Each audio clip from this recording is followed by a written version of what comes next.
நிறுத்துங்க நிறுத்துங்க. இலக்கிய வெளியே வாடி, இலக்கிய வெளியே வாடி. என்னம்மா பொம்மை எரிக்கிறத பார்க்க வந்தேடா? அதெல்லாம் பேஷா திருஷ்டி கழிஞ்சிரும். இப்ப பாருங்க. இலக்கியா வெளியே வாடி. இலக்கியா என்னடி தான பாட்டி விசில் அடிச்சத வெளிய வரணும்னு அவளுக்கு சொல்லிருக்கேன். அதே போய்ட்டேன். சீக்கிரம் சீக்கிரம். கொளுத்தாதீங்க கொளுத்தாதீங்க.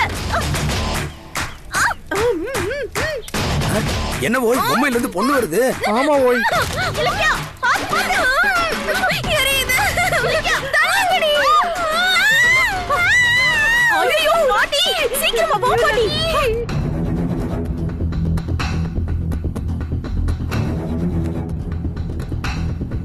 மம்மி, அந்த வசு நம்ம கண்ணு முன்னாடியே நம்மளை ஏமாத்தி அந்த மீனாட்சியை விளக்கு போட வச்சுட்டா மம்மி. ஒவ்வொரு தடவை விளக்கு போடுறப்பவும் ஏதாச்சும் ஒரு குழப்பம் பண்ணிக்கிட்டே இருந்தா. 2 வாட்டி ஏதோ பண்ணி கெடுத்துட்டா. இந்த தடவை திட்டம் போட்டு பாம்ப வீட்டுக்குள்ள விட்டு குழப்பம் பண்ணிட்டா. ஆமாண்டி, அந்த குழப்பம்லாம் பண்ணதுல அந்த காந்திமதிக்கும் பங்கு இருக்கு. அந்த இலக்கியா விளக்கு போடணுங்கிறதுக்காக இல்லாத வேலையெல்லாம் பண்ணிருக்க. யோசிச்சு பார்த்தா இந்த 3 நாளுமே நான் விளக்கு போடல மம்மி. அந்த மீனாட்சி தான் விளக்கு போட்டுப்பாளோன்னு எனக்கு தோணுது. எனக்கும் அப்படிதாண்டி தோணுது. ஆனா உன்னுடி, நமக்கு யாரு விளக்கு போட்டாங்கிறது முக்கியம் இல்ல. இந்த விளக்கு போடுற ஏற்பாடே ஒரு நம்பிக்கைதான். நாம சொன்னதுக்காக அண்ணி இதை ஏற்பாடு பண்ணிருக்காங்க, அவ்வளவுதான். அவங்க மனசுல இந்த வீட்டு இளைய மருமகளா நீ தாண்டி இருக்க. அந்த ஒரு விஷயம் தான் மம்மி நமக்கு ஆறுதலான விஷயம்.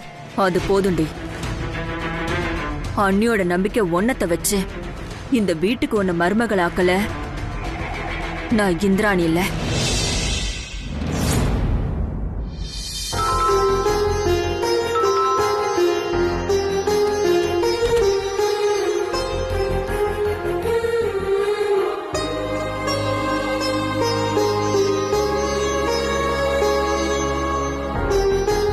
வாங்க அர்ஜுன் சார்.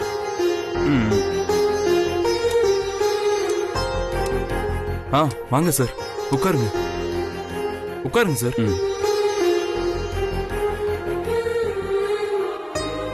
என்ன அப்படி பாக்குறீங்களா மாறன்? நீங்க மீனாட்சியை என் வீட்டுக்கு கூட்டு வந்து விட்டீங்க. இப்ப நான் திரும்ப அவங்கள உங்க வீட்டுக்கு கூட்டு வந்து விட்டுருக்கேன். ரொம்ப தேங்க்ஸ் சார். மீனாட்சி, சாருக்கு காஃபி எடுத்துட்டு வா. இதோ எடுத்துட்டு வரேன். ஒரு முக்கியமான விஷயம் உங்ககிட்ட சொல்லிட்டு போலாம் தான் நான் இங்க வந்தேன். தாராளமா சொல்லுங்க சார். என் தம்பி ஆனந்தும் உங்க தங்கச்சி மீனாட்சியும் மனசார விரும்புறாங்க. தெரியும் சார். அவங்க காதலுக்கு என்னுடைய மனப்பூர்வமான சம்மதம். உங்க அம்மாக்கு? அவங்க கிட்ட பேசி இந்த கல்யாணத்துக்கு சம்மதம் வாங்க வேண்டியது என்னுடைய பொறுப்பு. இந்தாங்க சார் காஃபி. தேங்க்யூ.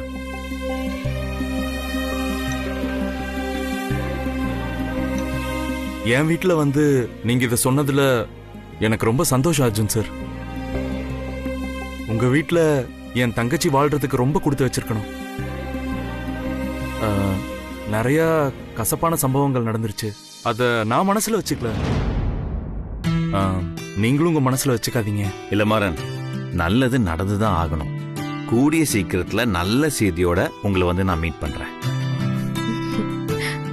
சரிங்க அர்ஜுன் சார், நான் கிளம்புறேன். வரேன். அர்ஜுன் சார்,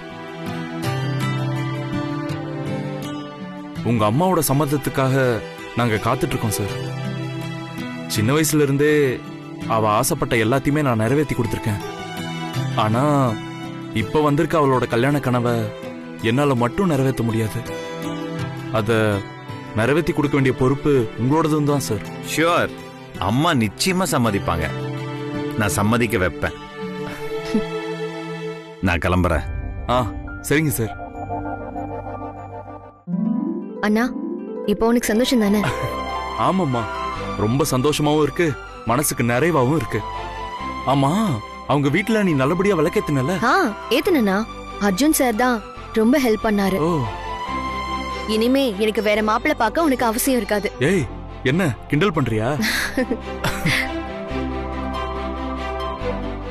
ஆமா, அர்ஜுன் சார் வீட்டுக்கு வரத என்கிட்ட முன்னாடியே சொல்லிருக்கலாம்ல. நானும் சொல்லலாம் தானே நினைச்சேன். ஆனா உன்கிட்ட தான் போனே இல்லையே, எப்படி சொல்றது? ஆமால. சரிம்மா, இன்னைக்கு நம்ம ஒரு புது போன் வாங்கணும், சரியா? சரி, நீ போய் ரெஸ்ட் எடுப்போ. ஒரு வழியா என் கல்யாணத்துக்கு 2 அண்ணனுங்களும் சம்மதிச்சிட்டாங்க. ஆனந்தோட அம்மா மட்டும்தான் சம்மதிக்கணும். அர்ஜுன் மாமா நிச்சயமா அவங்க கிட்ட சம்மதம் வாங்கிடுவாரு. இப்ப முதல்ல அண்ணனுக்கு ஒரு போன் வாங்கணும்.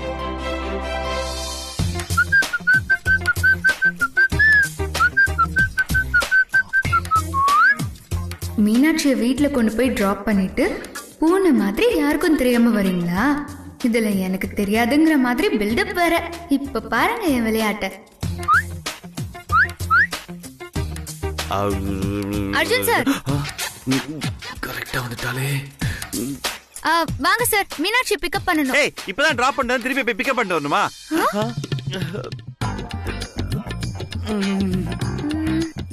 அர்ஜுன் சார், மீனாட்சிவா டிராப் பண்ணிட்டு வந்தீங்க? அர்ஜுன், சொந்த செலவுல சூனிய வச்சுக்கிட்டியடா. இப்ப என்னடா சொல்ல போற? அது நீ யார பிக்கப் பண்ணு சொன்ன? நீங்க யார டிராப் பண்ணிட்டு வந்தேன்னு சொன்னீங்க, அத முதல்ல சொல்லுங்க. அது வந்து சமாளிக்கிறாராமா. ஏய், நீ பாசா நான் பாசா? நான் கேட்டதுக்கு முதல்ல பதில் சொல்லு ஃபர்ஸ்ட். ஓ அப்படியே அர்ஜுன் சார், இந்த கம்பெனி மீட்டிங்க்கு வர மீனாட்சி சுந்தரத்தை நம்ம பிக்கப் பண்றோம்னு சொல்லிருந்தோம் இல்லையா? அவரோட பேரை சுருக்கிதான் மீனாட்சின்னு சொன்னேன். சாரு வேற மாதிரி புரிஞ்சுக்கிட்டீங்க போல. அதெல்லாம் ஒண்ணு இல்ல, நானும் அதே மீனாட்சி சுந்தரத்தை தான் புரிஞ்சுக்கிட்டேன். அப்புறம் எதுக்கு சாரு தடுமாறணும்? நானா? இப்பெல்லாம் என்ன பார்த்தா உனக்கு தப்பு தப்பா தோணுது. முதல்ல போய் கண்ணை டெஸ்ட் பண்ணு, ஓகே? என் கண்ணு நல்லதா இருக்கு சார், வேணும்னா கிட்ட வந்து பாருங்க. ஐயோ, 2வது வாட்டியும் சூனிய வச்சுக்கிட்டேடா உனக்கு. உன் கண் நல்லாதான் இருக்கு பசு. நல்லா இருக்குல்ல? அப்போ கிட்ட வந்து பார்க்க வேண்டியதானே?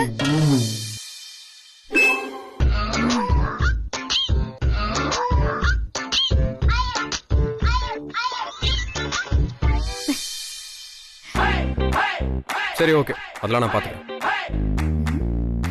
அர்ஜுன் சார், நான் அப்புறமா உங்ககிட்ட பேசுறேன். எனக்கு சின்னதா ஒரு டவுட் இருக்கு அர்ஜுன் சார். என்ன டவுட்? எனக்கு என்னமோ ஆனந்த் மீனாட்சியை லவ் பண்றாரோன்னு தோணுது. இது இவளுக்கு எப்படி தெரியும்? ஒருவேளை போட்டு வாங்குறாளா? கேர்ஃபுல்லா அர்ஜுன். என்ன அர்ஜுன் சார் யோசிக்கிறீங்க?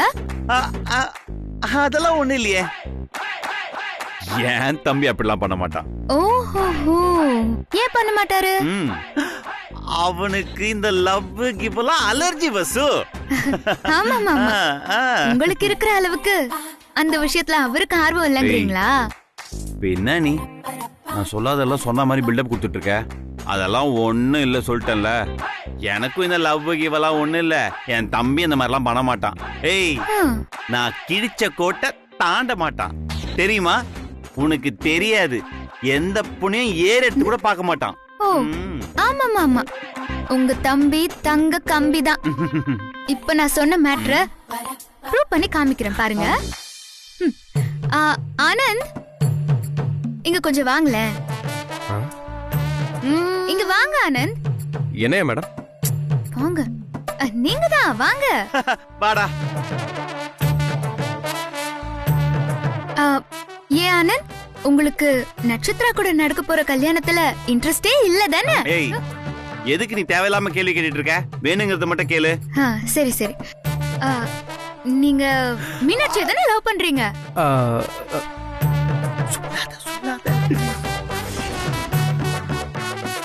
என்ன நடக்குதுங்க? அண்ணி இந்த மாதிரி கேக்குறாங்க, அண்ணன் வேணா வேணான்னு சொல்றாரு. என்ன பதில் சொல்றதுன்னே தெரியலையே.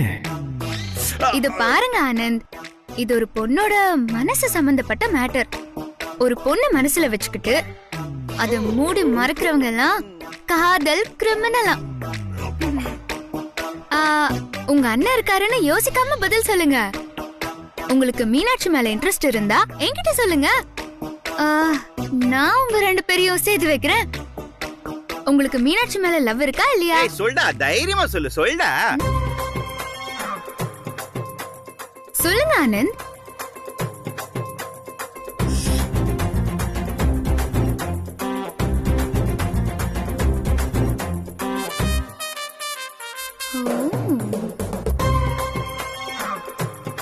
எப்படி நடிக்கிறாரு பாருங்க.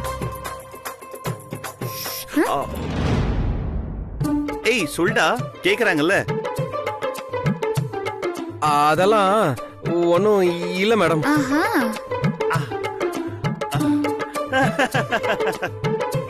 வசு சொன்னல, அதெல்லாம் ஒண்ணு இல்ல. அப்போ உங்களுக்கு மீனாட்சி மேல காதல் இல்ல? இல்ல. அவன் தான் இல்லன்னு சொல்லிட்டானே, அப்புறம் திரும்ப திரும்ப கேட்டுட்டு இருக்க. டேய் போடா, டைம் என்ன பண்ணிட்டு இருக்க நீ? ஹலோ. ஓஹோ, ஆனாலும் உங்க தம்பி மேல உங்களுக்கு ரொம்ப தான் நம்பிக்கை அர்ஜுன் சார். பின்ன இப்போ இந்த மாதிரி சொல்லிட்டு போறாரு. நாளைக்கே மீனாட்சி மேல லவ் கிவ்னு சொன்னா உங்களை என்ன பண்ணலாம்? இருந்தாலும் அர்ஜுன் சார், நீங்க எனக்கு அப்படி பண்ணிருக்க கூடாது.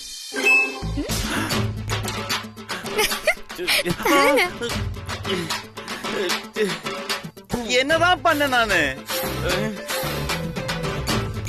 ஏய் வசு, ஏய் வசு, ஏய் என்ன நடந்துச்சுன்னு இப்ப சொல்லு. போங்க அர்ஜுன் சார், எனக்கு வெக்கமா வருது. பார் வசு, என்ன பண்ணன்னு சொல்லிட்டு அப்புறம் வெக்கப்படு. அத சொன்னா நீங்களும் வெக்கப்படுவீங்க சார். என்ன பண்ணன்னு சொல்லு ஃபர்ஸ்ட். போங்க அர்ஜுன் சார். ஏய் ஏய், இப்ப எதுக்கு நீ இவ்வளவு பில்டப் தர? மரியாதை சொல்லி தொலை வசு.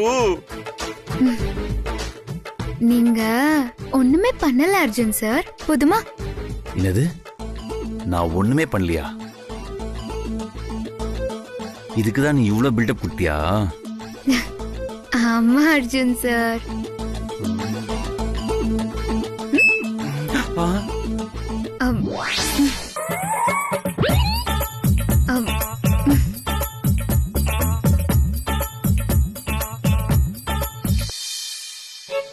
அண்ணா, வசு மேடம் என்னோட லவ் வச்சு உங்களை ரொம்ப டார்ச்சர் பண்றாங்க போல இருக்கே. சேச்சே, அதெல்லாம் ஒண்ணு இல்லடா.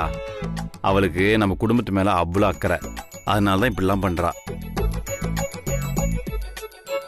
ஃபர்ஸ்ட் உன் லவ் மேட்ரை அம்மா கிட்ட சொல்லிட்டு அப்புறம் இவகிட்ட சொல்லலான்னு இருக்கேன். அண்ணா கரெக்ட்ண்ணா கரெக்ட்ண்ணா. சீக்கிரமா அம்மா கிட்ட எப்படியாவது பெர்மிஷன் வாங்குங்கண்ணா. சரி சரி. டேய் கொஞ்சம் நிதானமா இருக்கணும் என்ன? ஆனா ஒண்ணுமே தெரியாம இருந்துட்டு நீ ரொம்ப நல்லா பண்ணடா, நல்லா பண்ணடா. Very proud of you, very proud of you. வா போலாம், வா.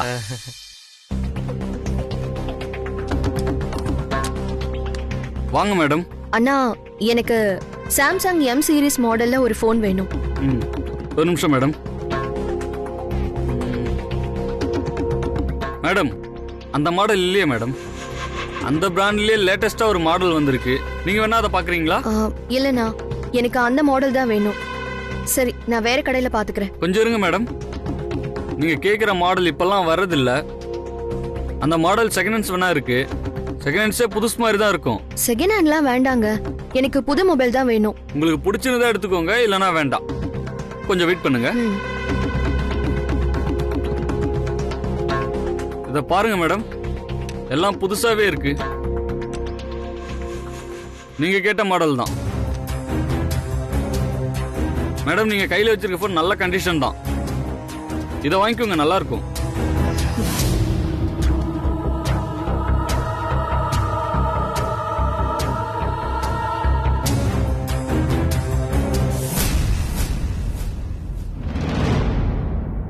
ஹலோ, இது என் அண்ணனோட போன். இது காணாம போயிடுச்சுன்னு தான் என் அண்ணனுக்கு போனை நான் இங்க வாங்க வந்தேன். இந்த போன் உங்ககிட்ட எப்படி வந்துச்சு? இது என்ன மேடம் கேள்வியா இருக்கு? செல்போன் கடையில பழைய போன் வாங்குறதும் விற்கிறதும் சகஜம் தானே. இங்க பாருங்க, இது என் அண்ணன் போன். திருட்டு போயிடுச்சுன்னு என் அண்ணன் சொன்னாரு. இந்த போனை என் அண்ணன் கிட்ட இருந்து திருடிட்டு போய் என் அண்ணனுக்கு ஆக்சிடென்ட் ஆயிடுச்சுன்னு யாரோ எனக்கு போன் பண்ணிருக்காங்க. ஹலோ, திருட்டு போன் வாங்குறதும் விக்கிறதும் சட்டப்படி குற்றம்னு உங்களுக்கு தெரியாதா? சாரி மேடம், திருட்டு போன் எனக்கு தெரியாது. கொண்டு வந்து விக்கிறவங்க கிட்ட எப்படி மேடம் கேட்க முடியும்? இதை அப்படியே விட்டுருங்க. எப்படிங்க விட முடியும்? காணாம போன என் அண்ணன் போன் உங்ககிட்ட இருக்கு. இதை எப்படிங்க நான் விட முடியும்? சரி, உங்ககிட்ட இதை யார் வித்தா? தெரியல மேடம்.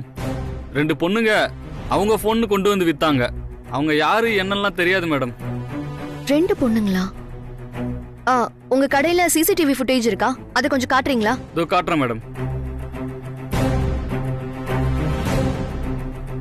இந்தாங்க மேடம், இந்த பொண்ணுங்க தான் மேடம். என்னம்மா? என்ன சார் இது 2000 ரூபாய் எக்ஸ்ட்ரா வரும்னு பார்த்தோம். இவ்ளோதானா? சரி கிளம்புறோம். ஓ, இவ்வளவுங்க தானா? அண்ணா, நான் சொல்ற மாதிரி சொல்லி அவங்கள இங்க வர சொல்லுங்க. சரிங்க மேடம்.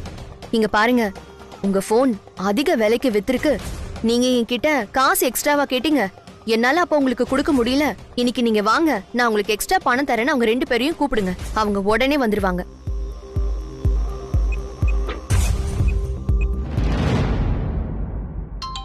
என்ன புது நம்பரா இருக்கு? மேடம், நீங்க என்கிட்ட வித்த போன் 15,000 ரூபாய்க்கு போயிருக்கு. போன் விக்கிறப்போ நீங்க என்கிட்ட 2000 ரூபாய் ஜாஸ்தியா கேட்டீங்க. நான் எதிர்பார்த்ததை விட உங்க போன் நல்ல விலைக்கு போயிருக்கிறதால நீங்க கேட்ட 2000 ரூபாவை நான் கொடுக்குறேன். இப்போ உடனே வந்தீங்கன்னா நீங்க வாங்கிட்டு போயிடலாம். உடனே வரேன். தேங்க்ஸ்ண்ணா. மேடம், போன் உங்ககிட்ட கொடுத்துட்றேன். இந்த விஷயத்தை பெருசுப்படுத்தாதீங்க. சார் இங்க பணம் கொடுக்கறேன்னு சொன்னீங்களே, பணத்தை கொடுங்க. நாங்க உடனே கிளம்புறோம். நான் அன்னைக்கே கேட்டேன், நீங்க தான் தர மாட்டேன்னு சொன்னீங்க. நல்ல விலைக்கு போகணும்னு நான் அன்னைக்கே சொன்னேன்ல. சார் கொடுங்க சார். ஏன் எதுக்கு இப்படி யோசிக்கிறீங்க? வாங்கிட்டு நாங்க போயிட்டே இருப்போம்ல. எங்க ஜெயிலுக்கா?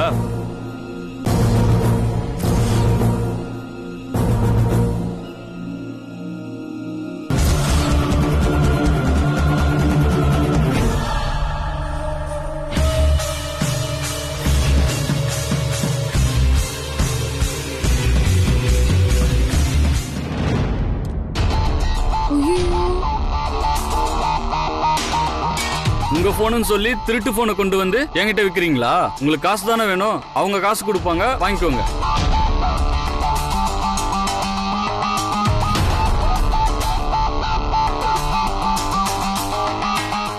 சார், நாங்கெல்லாம் எதுவும் பண்ணல சார். அது சார், இங்க பாருங்க, ரெட் ஹேண்டடா 2 பேரும் என்கிட்ட மாட்டிக்கிட்டீங்க. ஒழுங்கா உண்மையை சொன்னா விட்டுருவேன். இல்ல இப்பவே போலீஸுக்கு போன் பண்ணி உங்க 2 பேரையும் உள்ள தள்ளிடுவேன். சார், நாங்கெல்லாம் எதுவும் பண்ணல சார். அந்த குண்டம்மா இருக்குல்ல, அதுதான் இந்த ஐடியாலாம் கொடுத்துச்சு. ஆமா சார், எங்களுக்கு எதுவுமே தெரியாது. நாங்கெல்லாம் தனியா பண்ண மாட்டோம். எங்களுக்கு இந்த மாதிரி தப்பெல்லாம் பண்ண தெரியாது.